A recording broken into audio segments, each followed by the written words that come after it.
পরিণতি। এই যখন একটা রাষ্ট্রের পরিস্থিতি, সেই রাষ্ট্রের প্রধানমন্ত্রী সন্ত্রাসী, উগ্র, জঙ্গিবাদী, কসাই মোদিকে বাংলাদেশের শান্তিকামী মানুষ স্বাগত জানাতে পারে না।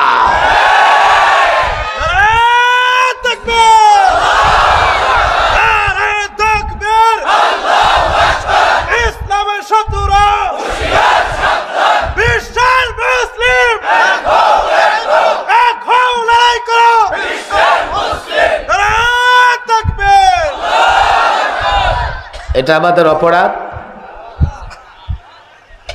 মাওলানা গাজী ইয়াকুব ওসমানী বলেছেন,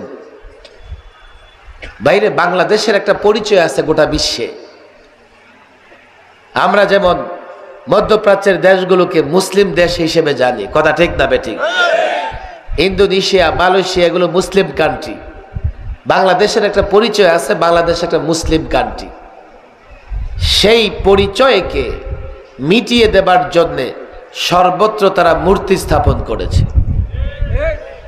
এমনকি মসজিদের শহর ঢাকার অলিতে গলিতে মূর্তি বানিয়েছে। আমরা কিন্তু একথা বলি না, যারা মূর্তি পূজা করে তাদের মূর্তি ভাঙো, তাদেরকে মূর্তি রাখতে দিও না। কোন মুসলমান যে দলই করুক না কেন, সে মূর্তি পূজা করে না, সে মূর্তিকে সম্মান করতে পারে না, কথা ঠিক না বেঠিক? এটা আমাদের অপরাধ। শিক্ষা ব্যবস্থাকে বিকৃত করেছে। আল্লাহ মাফ করুন।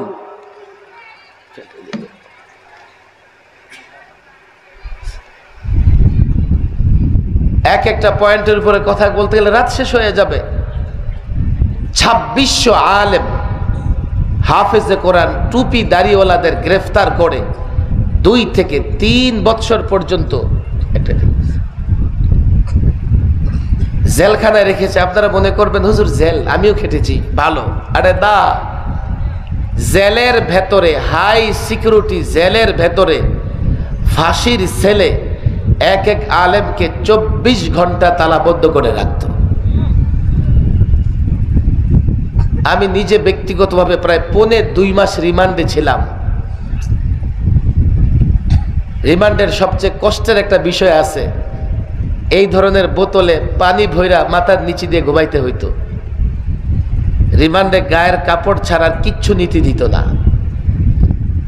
2.5 মাস এই বোতলে পানি ভরে, এটার মধ্যে দিয়ে মাঝে মধ্যে বোতলের দাগ পড়ে যেত মাথার মধ্যে।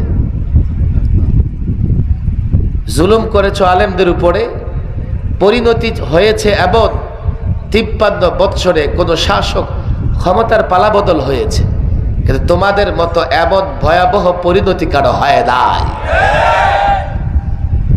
দেশ এখন পরিবর্তন হয়ে পুনর্গঠন হচ্ছে, দেশ মেরামত হচ্ছে। আমাদের একজন উপদেষ্টাও আছেন, ডক্টর আফম খালিদ হোসেন,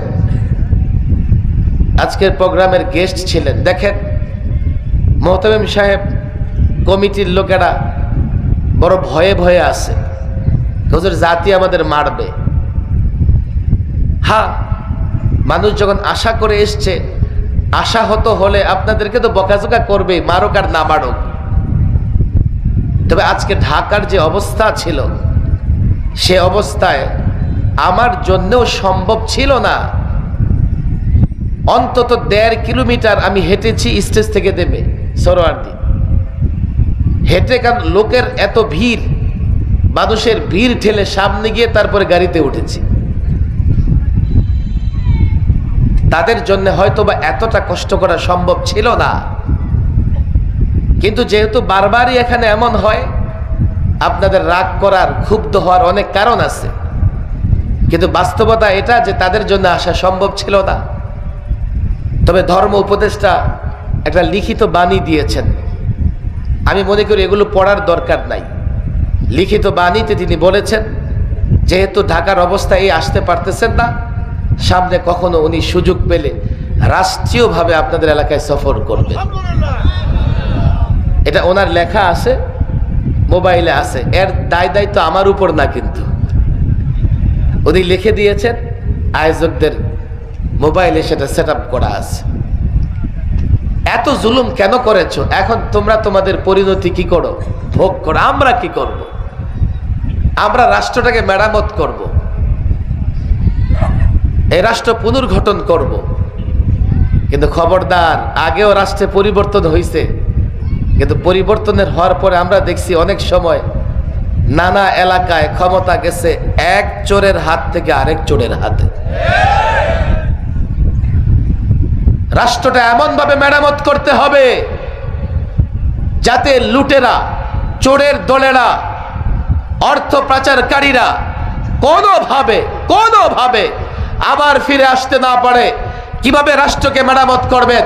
আমি তো বলি, রাষ্ট্র যদি মেরামত করতে চাও, রাষ্ট্র যদি পুনর্গঠন করতে চাও, রাস্তা একটাই।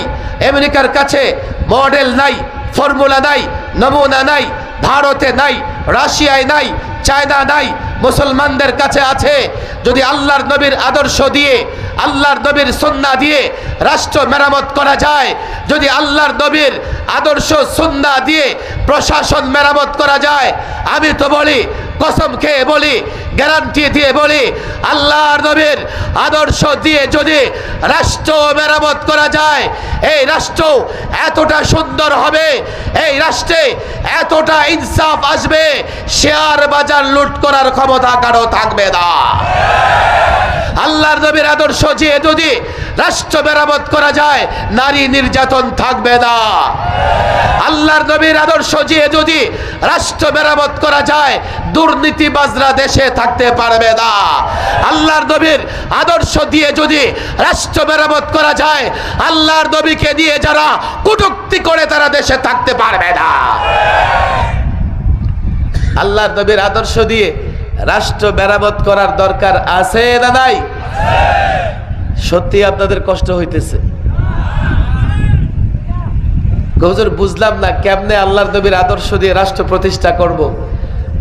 রসুল মদিনায় রাষ্ট্র চালিয়েছেন না চালান নাই? হাবা না বলবেন, নাহলে বুঝবো যে আপনারা বুঝতেছেন না আমার কথা।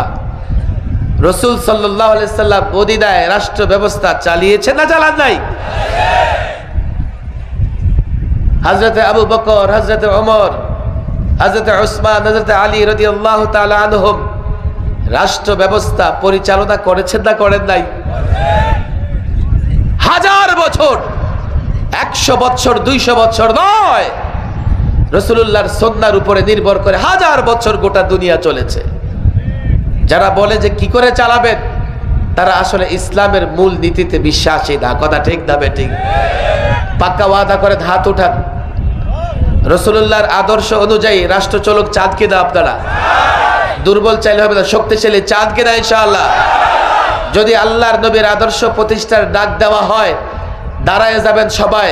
কে কে রক্ত দিতে প্রস্তুত আছে? দাঁড়ান।